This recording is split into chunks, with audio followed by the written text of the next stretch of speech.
आज का बाइबल का वचन प्रेरित चरित्र अध्याय 4 वचन 23 से 31 और आज का सुसमाचार सन यूहन्ना के अनुसार अध्याय 3 वचन 1 से 8। प्रेरित चरित्र अध्याय 4 वचन 23 से 31। रिहा होने के बाद पेतरुस और यूहन्ना अपने लोगों के पास लौटे और महायाजकों तथा नेताओं ने उनसे जो कुछ कहा था वह सब बतलाया।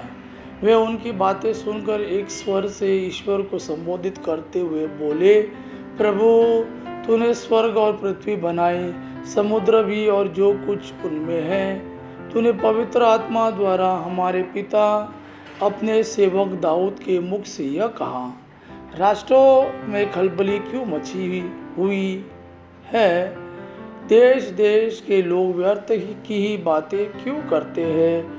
पृथ्वी के राजा विद्रोह करते हैं, वे प्रभु तथा उसके मसीह के विरुद्ध षड्यंत्र रचते हैं। वास्तव में हेरोद और पिलातुस गैर यहूदियों तथा इजराइल के वंशों ने मिलकर इस शहर में तेरे परम पावन सेवक ईसा के विरुद्ध, जिनका तूने अभिषेक किया, षड्यंत्र रचा था।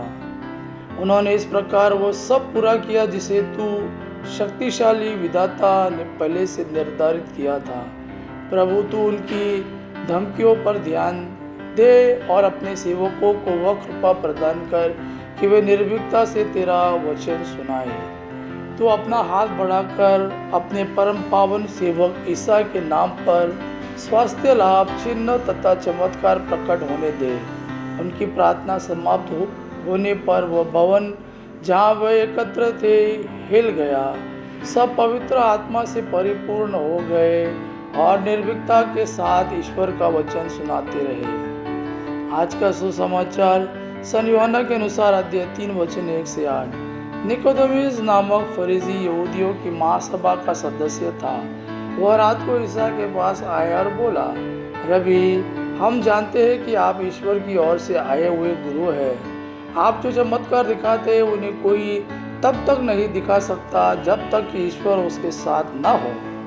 ईसा ने उन्हें उत्तर दिया, मैं आपसे यह कहता हूँ, जब तक कोई दोबारा जन्म ना ले तब तक वह स्वर्ग का राज्य नहीं देख सकता। निकोदेमुस ने उनसे पूछा, मनुष्य कैसे बूढ़ा हो जाने पर दोबारा जन्म ले सकता है? क्या वह अपनी माता के गर्भ में दूसरी बार प्रवेश कर जन्म ले सकता है?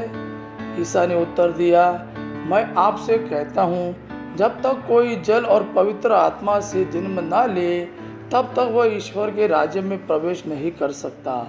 जो देह से उत्पन्न होता है वो देह है और जो आत्मा से उत्पन्न होता है वह आत्मा है। आश्चर्य न कीजिए कि मैंने यह कहा, आपको दोबारा जन्म लेना है। पवन जिधर चाहता उधर बहता है, आप उसकी आवाज़ सुनते हैं किंतु यह नहीं जानते कि वह किधर से आता और किधर जाता है। जो आत्मा से जन्मा है वह ऐसा ही है। यह प्रभु का वाणी है। प्रभु को धन्यवाद। अब पिता की महिमा, पुत्र यीशु का प्रेम आप पर सदा सर्वदा बना रहे। आमीन।